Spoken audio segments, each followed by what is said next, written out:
Hey guys, today I'm filming my full face of first impression video for November. I'm so excited to be filming this because I didn't think it was going to happen this month. As you can tell, it's going up way later in the month than it typically does. I'm just really happy that I will be able to show you guys all these products in action, and I'll make sure I do test them out quite a few more times before I give you my final thoughts in my November favorites and product updates. Also, I'm sure you guys are noticing I have a ton of redness on my skin down here. There are a couple blemishes, but it's really just like dry red skin.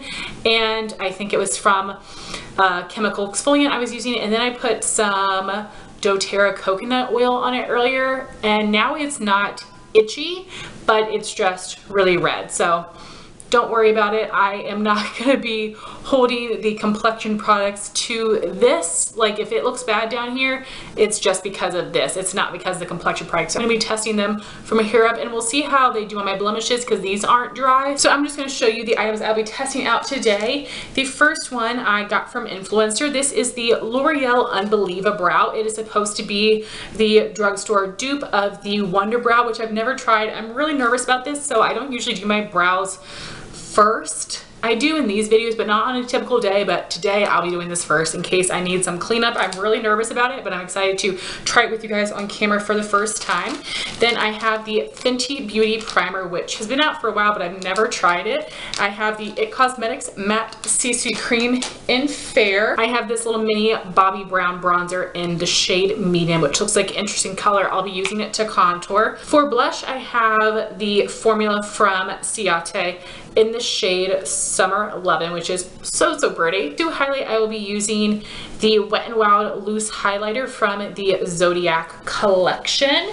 For my eyeshadows, we're going to do an all matte look today, and I will be using 4 eyeshadows from Inglot. And lastly, for my lip color, I'll be using one of the Pixi Matte Last Liquid Lipsticks, and this particular color is Matte Beige. So those are all of the first impression products, and then of course I will be adding in other products to create my full look. So now I'm going to zoom you guys in for the brows, and I'm real nervous. So in the box you do get the product. I have the shade Blonde.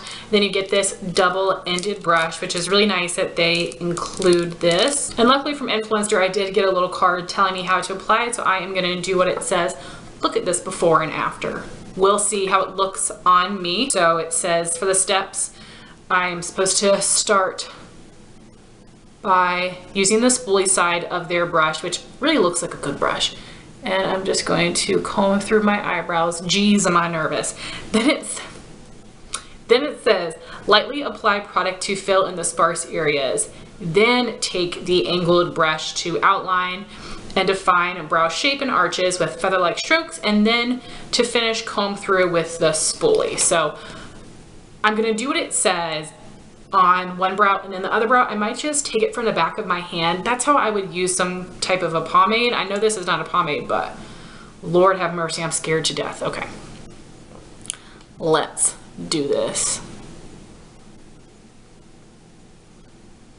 And also, I'm one that has pretty thick brows, so I don't know what this would be like for someone that,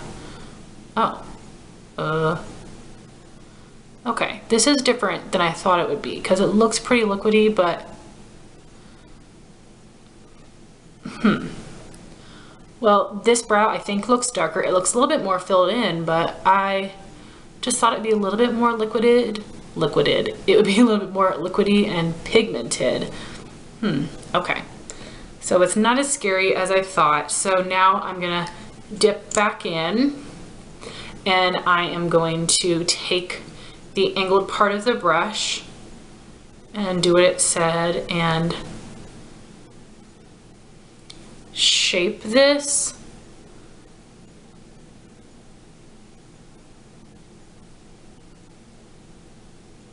I mean, it really isn't right now going onto my skin very easily, because right here I don't have a ton of brow hair, and this is almost emphasizing the fact that I don't have that much brow hair. Can you guys tell that? So I just took a little bit on the brush here. When I put this in the back of my hand, it is just like a like a really thin, almost like a primer consistency, and you can see it completely blends away. All right, I'm gonna pick up a little bit more and I'm gonna try to draw on the front because as you guys know, I don't have brow hairs in the front and I have to draw this onto my skin. If this is a product that does not stick to my skin, it's gonna be a no-go for me. Let me just try. No. Do you see that? Oh my gosh, this is so disappointing. So, as I said, we'll be testing out the Fenty Beauty Primer, so I'm going to apply it on one side of my face and the Ordinary High Adherence Silicone Primer on one side of my face. That way I can just tell the effects of the foundation and the effects of the primer. This light pink color here, and I'm going to apply it on this side of my skin.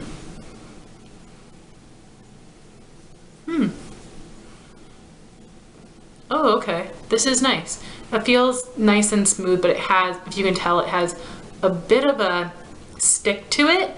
Not in like a weird thick way like a lot of other matte primers would, but I think hopefully it will help my makeup stick to my skin better. Then I have the IT Cosmetics Matte CC Cream in Fair. I'm definitely gonna want to try this head to head with the Too Faced Peach Perfect foundation to see if they work similarly. One works better than the other. I'll let you guys know that as well. But for today, I'm just gonna be testing this foundation. I'm gonna apply it on this side with a sponge and this side with a brush. And I'm just gonna dot it onto my face with a little Q-tip. The color looks a little gray for me, but I think it will be just fine. So this is definitely more of a thick, moussey formula. It reminds me, just texture-wise, of the Revlon Color Stay Whipped, but in a squeezy tube. It's a squeezy tube with a pump, which is interesting packaging. All right, so I've applied a good bit of that. And as I said, I'm gonna go onto this side with my sponge using the Real Techniques Mirror Complexion sponge. And what I'm hoping to get out of this, I know it's just a CC cream, but I've heard it, ooh, nice. I've heard it has really good coverage, and I'm just wanting a good medium buildable to full coverage, mostly full, you guys know that's what I prefer, foundation that will help keep me matte. That is really what I'm looking for, and I am very hopeful about this, obviously, since I bought it. So the color definitely looks fair enough, which is awesome. Not as yellow as I would like, but it is more of that neutral undertone. It's not too pink, so I think I can make it work, and we'll see if it oxidizes or whatnot. That looks good. I definitely think I have medium coverage with one layer. I think it's more on the lighter side of medium. I'm still able to see some redness on my cheeks, but it did cover up that blemish pretty darn well. And I'll be blending out with my Sigma F80 flat top kabuki brush. I apologize that my brushes aren't clean. I like to clean my brushes before these videos, but I actually wasn't planning on filming this today, but I did have the time, so I wanted to take advantage of that. So this is blending very easily with a brush as well. But if you notice, you can see much more redness on my acne spot on the brush side as opposed to the sponge side. I think it's just that with the brush, it's kind of pulling by having to blend it in, and instead of giving more coverage, it just kind of took the product off of the blemish. So that's interesting. So looking up close at my skin, I feel like I can see more redness on the brush side, which is really weird, but I think maybe it's just something about this foundation with how thick it is. It's just better to be kind of pressed into my skin with a sponge than it is more buffed in with a brush that seemed to have removed some of the coverage. So that's very interesting. So now I'm going to apply a second layer, this side with a sponge, this side with a brush, to see if it is buildable. So here we have 2 layers of foundation. On the sponge side, I do think I have a very, very high medium coverage, maybe on the lighter side of full, but it did cover up my blemish really nicely. My skin looks very smooth. I do feel like on both sides, I do have a bit of dryness on my forehead, I guess, because it looks a little dry, but not too bad. Then on the side with the brush, I do think I have a medium coverage, but I really specifically try to press the foundation with a brush over my blemish, and you can still see all of the redness, and it was just as red as the one over here. And I'm seeing the texture on my cheeks a little bit more. Now, I do have this weird dry patch on my cheek right now, but I'm also just noticing the texture a bit more, and I'm not sure if it's texture or maybe it's brush strokes. And it just doesn't look as smooth on this side as it does the sponge side, but I did notice that with the sponge, I felt like my sponge was sticking a bit, and because this is such a thick foundation, I can see it really kind of caking up your sponge. So if you aren't already someone that washes your sponge every day, every other day, you're definitely going to need to with this foundation because it is so thick, but I think it just looks nicer and actually gives better coverage with the sponge side, which is fine with me because that's how I prefer to apply my foundation. So now off camera, I'm going to apply my under eye concealer, which is the ColourPop No Filter in the shade Fair 4. I'm going to set my under eyes and my face with the Dermablend Translucent Loose setting powder, which does not give me any color coverage or mattify me, but sometimes it does give a slight white tint or a lighter tint to my skin. And then I will be bronzing with the Too Faced Milk Chocolate Soleil bronzer. So I will do all of that and be right back. Now we have my complexion products all done, and I have applied my bronzer. So moving on to the first impression cheek products. As I said, today I'll be contouring with the Bobbi Brown bronzer in the shade number 2 medium. I'm a little nervous because this is definitely more pinky red tone for me. Recently I did try another red tone bronzer and it looked really weird, but this one's a little bit more pink, so we will see how it works. I'm going to apply it with the Sigma F05 a small contour brush, and it is very pigmented, so I'm going to tap off the excess, and we will apply this in the hollow of my cheek, and then small circular motions to buff it out. That looks pretty, actually. This definitely does look a little bit more of like a blushy bronzer on me. I can definitely see the red tone in it, but don't think it looks too crazy right now, but just a light amount of product. I know I used to remember people raving about this back in the day, but it blends really easily, so that's nice.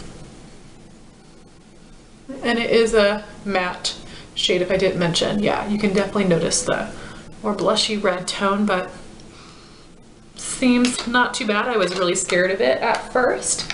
Then for blush, I'm going to be using the Ciate blush. I cannot remember the name of these blushes, and it doesn't say so on the packaging. I think it just says so on the box, but the packaging is super beautiful. This is the peachy shade Summer Lovin, and I'm going to apply it with my Walmart HD angled blush brush.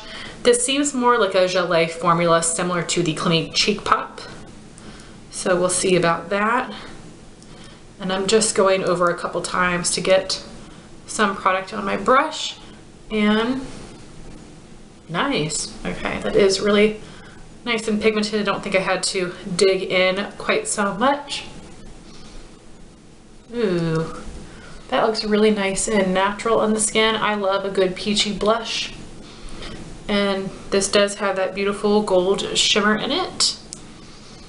And it doesn't look shimmery on my cheeks. It just has this nice, natural, healthy glow. But I think by having that Beige gelée formula, it does not look powdery on the skin. So then we've got the highlighter. And this is a little size that my friend Amanda sent to me. I don't think I've even officially hauled this yet, but my friend Amanda sent me a little mini jar of the Zodiac highlighter. And this is a little messy, and this is a little bit more on the pinky tone side, so it doesn't quite go with the rest of my warm tone makeup products, but I wanted to try it today anyway. So being very careful, I'm gonna take the bit I have in the cap, and I am going to apply it with my Morphe M501 brush. It looks very glittery, so we'll see if it looks glittery on the cheeks. Woo! Yes, it does look a little glittery, but look at that intense shine. And really, it's not that messy for a loose highlight. I don't think it got all over the place. As long as you pick up some on your brush, tap off the excess, and then apply it, it applies really easily. So that is very nice. Wow. That is definitely really reflective, and it is drawing attention to some of my texture, but I feel like any really shimmery, glittery, intense highlight is going to draw attention to texture. So I don't think that's necessarily a negative of this product. So now I'm going to prep my eyes and then zoom you in for the eyeshadow. Okay, so I have already primed my eyes with the Urban Decay eyeshadow prime potion, and then I set my brow bone and my crease with a couple shades from the Too Faced Just Peachy Mattes palette. So because I want to help the shades stick to the lid even better, and because I'm using matte shades today, I am going to use the Milani Shadow Eyes Pencil in Almond Cream as a base. But first I'm going to apply my transition color just because that's how I always do my eyeshadow. So going in with my Inglot shades here, I don't typically do an all matte look, but I wanted to incorporate all 4 of these shades and have them each show up and stand out. I decided to do an all matte look. So the one I'll be using for my transition color is the JLo eyeshadow in J315 Sienna, which is the most unique out of the bunch. And I'm going to apply with the Morphe M533 brush. It might be a little bit too pigmented to wash all over with this brush, but whoa, yes, that is intense. But I'm just applying a slight bit of this. That did blend out pretty easily. I have used Inglot shadows before, but not in years, and I was actually able to pick these out in person, which was really exciting. Before I ordered mine online, I got them in person. I was like, are these the same colors? But I might intensify a bit more using the Morphe R38 brush in that same JLo color, concentrating that into the crease a bit more. Oh yeah, you can see how easily that builds up. So then we're going to go in with my lid color, but first with the matte cream base. I'm just going to draw this right onto my lid and then blend it a bit with my finger. I'm going to be taking the shade Matte 281, which is this really intense orange, and I'm going to pack this on my lid with my MAC 239 flat shader brush. And I don't, so this is looking real intense. I probably didn't even need this. Whoa, okay, yeah. I probably didn't even need this base, but I don't see how it could hurt. Oh my gosh, wow. That is intense. So just picking up a little bit of product at a time, and I'm stamping it right over the cream base we applied, and I'm making sure to take it up to the crease. Dang, that is intense. Does this look patchy to you guys right in my crease?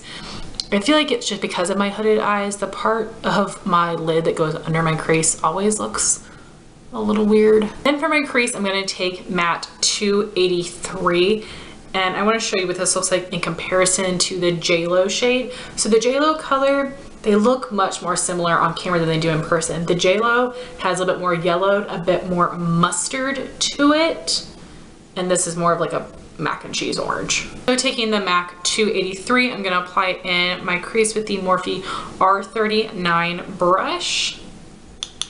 These do get a little bit of kick up in the pan, but not too much, considering how pigmented the shadow is. And I am going to apply and start blending and working towards the inner part of my crease.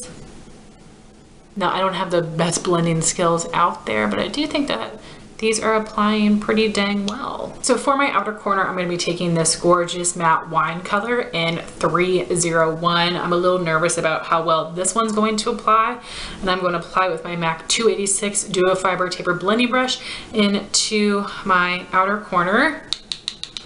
So a little bit more kick up with this shade. Gosh, I'm nervous about this. Oh, pretty, okay.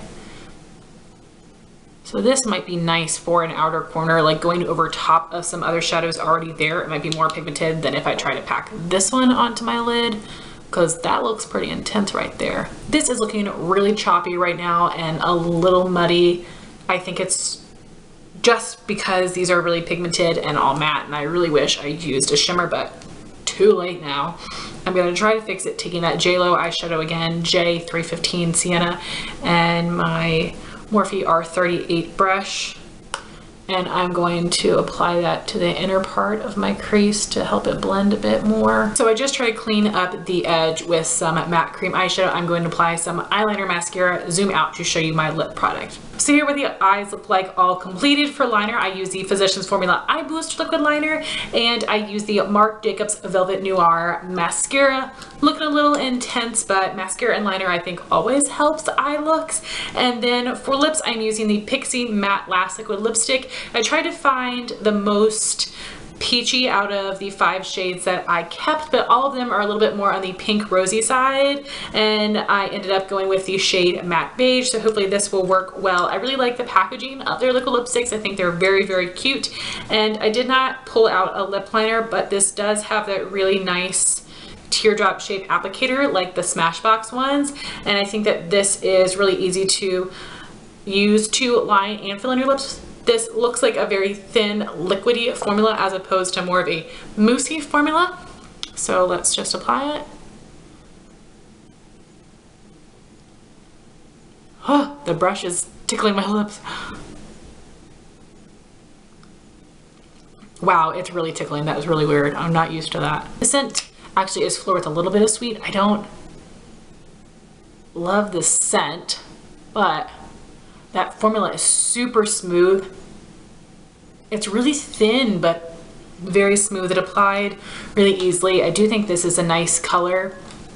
As you can tell, it hasn't dried down yet, so I'm gonna wait a bit, see if it dries down completely or not. All right, guys, so this is the final makeup look. I have a very, very late start to the day. Right now, it is 5 p.m., so I'm probably gonna check in with you guys around 9. I know that's only 4 hours, but shortly after then, I'll be taking a shower, getting ready for bed. Hey guys, it is about 9 p.m., and I am back to give you my final thoughts for the day on these products. Unfortunately, I was only able to wear them for about 4 hours, but as I said, I will give you more finalized thoughts at the end of the month. So just running through all of the products. For the L'Oreal UnbelievaBROW in the shade Blonde, I think my brows look absolutely terrible. It's really weird having this intensive eye makeup with these kind of brows.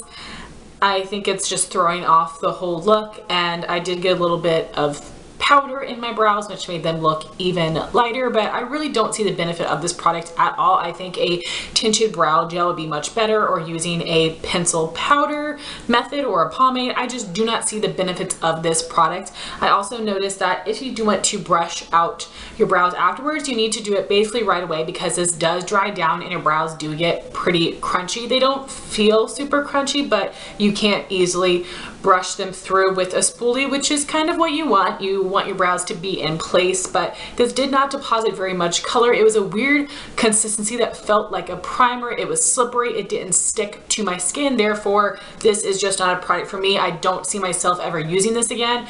I'll try it a couple more times for the review at the end of the month, but like I really do not see myself changing my opinion on that product. It was really terrible, and I'm really bummed by that. Then we have the Fenty Beauty Primer. So I did apply the primer on this side, and I think I have a little bit of shine on my forehead on both sides, but nothing bad whatsoever, which is great. But of course, I do wear my makeup for about 16 hours. So 4 hours, I would hope that this would be holding up well, but I'm not noticing anything yet so far. I didn't feel anything negative about this, but I don't think it didn't give me any glow, which is fine. I don't want that. It might be helping keep me a little bit more matte, but again, I'm not really noticing any difference from the side with the Fenty primer to the side with the ordinary primer. So I will definitely test that out more. I'm not disliking it, but I'm not loving it. It also did not do anything to blur my pores. Then we have the IT Cosmetics Matte CC Cream. I do think this is a nice product. It does have a pretty thick consistency. It did give me a really nice solid medium coverage. The shade isn't perfect, but I do think it works well enough, and this definitely did draw attention to the dry patch on my chin, and also a little bit of dryness up towards my hairline. It did emphasize that. Not terribly up my forehead, pretty badly down here, but I kind of expected that in this area. Definitely going to be testing that more. I am not the most matte I've ever been, but also not super greasy. But again, it's only been 4 hours. So I will give you more thoughts on that. I'm really hoping to love it, but I know it is a really, really pricey product. Then we have the Bobbi Brown bronzer. I am really pleased with this. I was really afraid of this shade, but I do think it worked pretty well. Again, I do think it is a little red tone for me, but it doesn't look too crazy. I also think it helps because I'm using this to contour and not to all over bronze. So this is something I definitely see myself using more. I don't think I would buy it in the full size or anything, but I'm happy to have it. Then we have the Ciate blush. I think this is very pretty. I'm still able to see it on my skin. It went on pretty easily, but this is a Gillette product, so you do need more of a stiff brush. Gives a nice subtle glow to the skin. It doesn't look like a shimmery blush, but it doesn't look too matte and chalky either. I do think this is a good product. Not necessarily a must-have, but it's something that I will keep in my collection. I will definitely use. Then for the highlight, for a loose highlight, this really wasn't too messy, which was great. And I do also like the shade of this. It is a little bit more on the pinky tone side, so I probably wouldn't typically pair it with this more warm makeup look, but I do think it gives a really, really nice glow, and it does emphasize some texture on the skin because it does have more metallic glittery pieces in it, but I expect that with basically all highlighters, so I don't mind that whatsoever, and I was pretty dang impressed with that. So for the eyeshadows, I do think it looks a little intense, and as I said, I'm not used to doing an all matte eye look. I am pretty happy with the way they performed. I do think that some of these were a little bit more tricky to blend, but I also, before I update you guys, will test all these shadows out in combination with some shimmers to see how well they work, but I do think all of the colors are absolutely beautiful and they weren't too tricky to work with. And then for the liquid lipstick, so I did just reapply it before this video, and this does not completely dry down. This doesn't become transfer proof, but it is quite transfer resistant. So when you first apply it, it is pretty thin, and then it starts to thicken up a bit and just feel like a really nice luxurious cream on your lips, and then it will set down a bit more and more and more, and this does set. I am having a lot of chappedness in my lips right now, and it did emphasize that a bit, but because it was creamy, not because it was like a super, super dry, cracky looking matte. This is actually very, very comfortable, but I was picking at my lips a little bit because of the dry, flaky bits that I have on there. So this did wear away pretty quickly because I wouldn't leave my lips alone, so it's not really the product's fault. But again, because this isn't a super, super suck the life out of your lips dry liquid lipstick formula, it isn't going to be the longest wearing, but I'm really happy with the way that it looks. I think the color is pretty. It was very easy to apply, and I do think it is very comfortable for a liquid lipstick, so I will show you swatches of all of the shades that I kept in my video at the end of the month, and I will give you more thoughts on the full wear time. But overall, I am pretty happy with everything and would recommend checking out everything with the exception of the L'Oreal Brow product. I thought this was just terrible. So guys, that was my full face of first impressions for November. I would love to know your thoughts if you've tried out any of these products in the comments down below. I would also love some recommendations for you guys on your favorite Inglot eyeshadows or any other Inglot products you think that I should try out. Thank you all so much for watching this video. Please like, comment, and subscribe, and I'll talk to you soon. Bye guys.